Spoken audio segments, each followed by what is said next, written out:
Bonjour à tous, voici l'épisode 20 consacré aux transmissions d'AMG sur Star Wars Shatterpoint.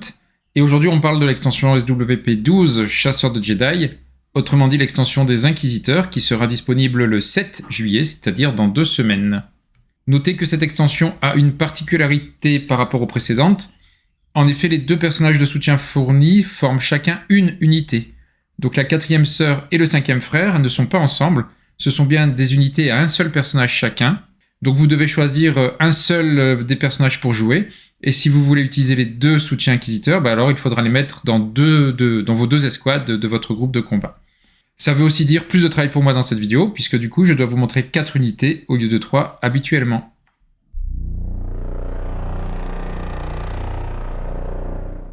On commence par le Grand Inquisiteur Jedi déchu. Il apporte 8 points pour former son escouade, il se situe dans 2 ères en même temps, la guerre des clones, mais aussi la guerre civile galactique.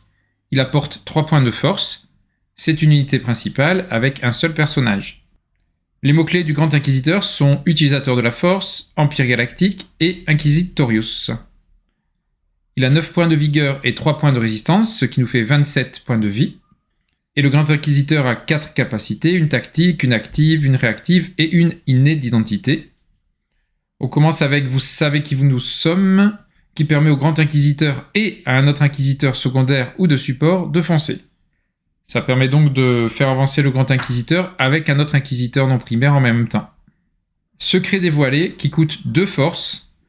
Là c'est original puisque ça enlève carrément le contrôle par l'adversaire d'un objectif à portée 5 de l'Inquisiteur. Bon après je pense que s'il y a plusieurs personnages ennemis à cette portée, à portée de l'objectif, ça ne sert pas à grand chose puisque du coup l'adversaire à son prochain tour recontrôlera forcément l'objectif. Par contre si l'objectif a été laissé sans surveillance ou qu'on vient le contester à égalité, ça peut peut-être être utile puisque du coup on enlève bien un point à l'adversaire. Bon c'est à voir parce que ça coûte quand même 2 forces. Les registres du temple sont assez complets qui coûtent 1 force. Si le Grand Inquisiteur est ciblé par une attaque en mêlée par un utilisateur de la force, il peut retourner sa carte de posture et ajouter 2 dés à son jet de défense. Donc grosse défense contre les Jedi avec 2 dés de plus et la possibilité de mettre sa posture défensive en dehors de son propre tour. Donc ça j'aime bien, c'est pas mal du tout. Manifestement vous étiez un mauvais élève.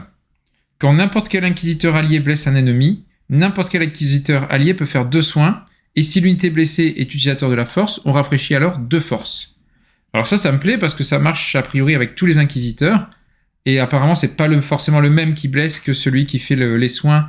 Donc ça fait une bonne coordination entre les différents inquisiteurs. Et en plus, notez que le Vador de l'extension Tu ne peux pas fuir a aussi le mot-clé inquisiteur. Donc ça marchera avec lui également. Passons à la 3e sœur de son petit nom unique Reva. Elle coûte 4 points d'escouade et se situe dans 2 ères en même temps, la guerre des clones et la guerre civile galactique. Elle n'apporte pas de points de force, c'est une unité secondaire avec un seul personnage.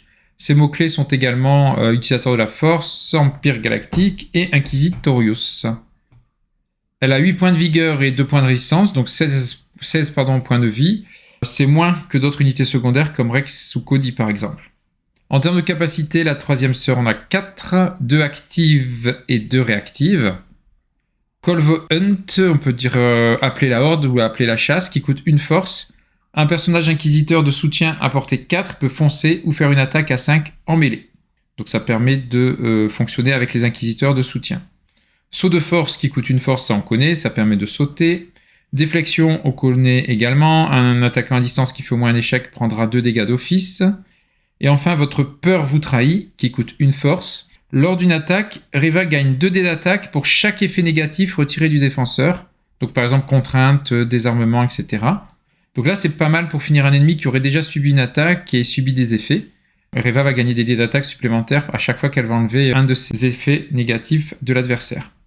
Attention par contre, ça ne marche pas avec le pion accroupi, ce n'est pas un effet. Donc par exemple, contre les clones aidés par Obi-Wan, qui ne perdent donc pas leur pion accroupi à l'engagement, ça ne marche pas. On n'enlève pas des pions accroupis pour gagner des dés d'attaque avec Reva.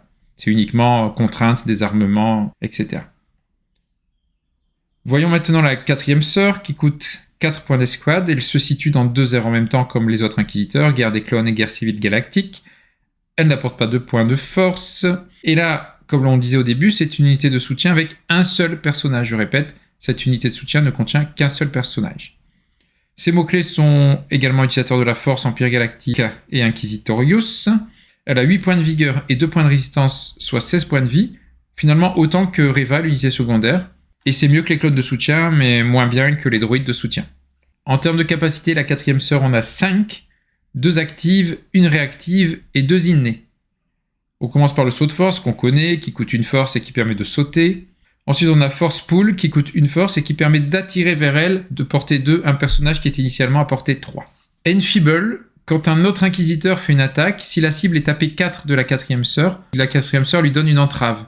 Donc ça se combine très bien avec Reva, puisqu'on donne une entrave à la cible, et du coup Reva peut enlever cette entrave pour gagner 2 dés d'attaque en plus, au moment de son attaque à elle.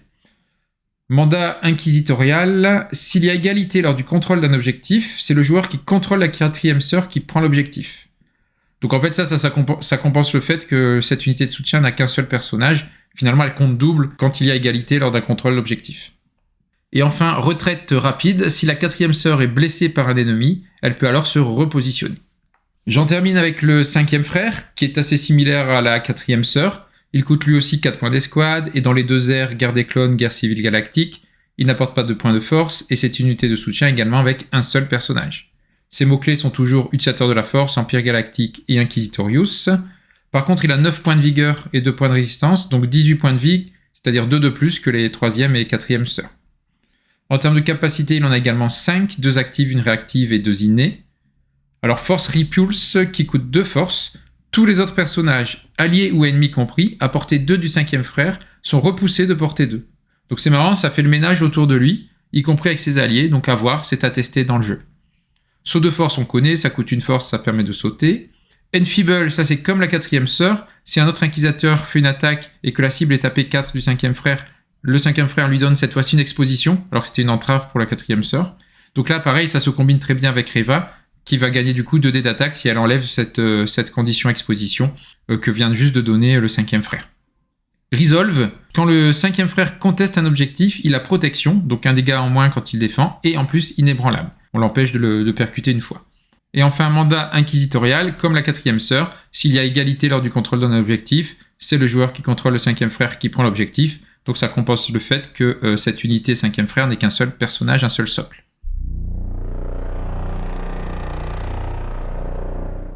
Passons aux 2 postures du Grand Inquisiteur. On commence avec la forme de Makashi, avec du 7 en mêlée, du 5 à distance portée 4 et une défense à 5. Pour les maîtrises à distance, c'est 2 touches et jusqu'à 1 critique, 1 touche et 1 dégât. En mêlée, c'est fort avec 1 ou 2 critiques plus 1 à 2 dégâts. En défense, c'est 2 blocages dès une seule maîtrise et 1 critique ennemi en touche si 4 maîtrises. Donc c'est plutôt de bonnes maîtrises, je trouve. Et puis l'arbre donne jusqu'à 10 dégâts en 6 cases, ça c'est fort. Il y a aussi pas mal d'effets, une entrave, une contrainte, une exposition, et vers la fin, il y a également un foncé et un saut. La deuxième posture, forme 5, James Saut, est plus défensive, avec 6 dés de défense. L'attaque en mêlée le baisse à 6, et celle à distance, portée 4, baisse à 4. Donc moins bonne attaque, meilleure défense, comme souvent avec les personnages principaux, enfin primaires. Les maîtrises d'attaque sont moins bonnes que l'autre posture. À distance, on a juste 1 à 2 touches, voire éventuellement 1 critique. En mêlée, on a de 2 touches à 2 critiques plus 1 dégât, donc ça c'est quand même pas mal. Et par contre, ce sont les maîtrises de défense qui sont très fortes, puisqu'on a au moins 1 blocage et 1 critique ennemi qui passe en touche, et on peut avoir jusqu'à 2 critiques ennemis qui passent en échec, plus un saut supplémentaire. L'arbre donne jusqu'à 7 dégâts en 5 cases. Il y a 3 percussions, 1 désarmement, 1 repositionnement, une entrave et, intéressant, une capacité gratuite. La posture de la 3e sœur est de la forme de Makashi, c'est une attaque à 7 en mêlée et une défense à 4 en mêlée et à 5 à distance. Les maîtrises en attaque donnent jusque 1 critique, 2 touches et 1 dégât. En défense, c'est au moins 2 blocages, puis 1 critique ennemi transformé en touche s'il y a 4 maîtrises ou plus. Et l'arbre de combat donne jusqu'à 7 dégâts en 5 cases, et il contient 4 percussions, une exposition et un saut. La posture de la 4e sœur est aussi de la forme de Makashi, c'est une attaque à 7 en mêlée, une défense à 5 en mêlée et à 6 à distance, donc c'est meilleur que la 3e sœur. Les maîtrises en attaque donnent jusqu'à 1 critique, une touche et 1 dégât, et en défense c'est de 1 à 2 blocages. Enfin l'arbre de combat donne jusqu'à 7 dégâts en 5 cases comme la 3e sœur, et puis il contient 2 percussions, un désarmement, une entrave et une capacité gratuite. Enfin, terminons avec la posture du 5e frère, c'est aussi la forme de Makashi. C'est une attaque à 7 en mêlée, une défense à 6 en mêlée et à 5 à distance. C'est l'inverse de l'autre de la quatrième sœur. Les maîtrises donc sont comme celles de la quatrième sœur. Les maîtrises en attaque donnent jusqu'à 1 critique, une touche, un dégât, et en défense c'est de 1 à 2 blocages, ça c'est pareil. L'arbre de combat est quasi identique également à celui de la quatrième sœur. Il donne jusqu'à 7 dégâts en 5 cases, et il contient 2 percussions, une exposition, une contrainte et une capacité gratuite. Donc finalement, c'est seuls certains effets changent par rapport à la quatrième sœur, mais sinon c'est très, très similaire.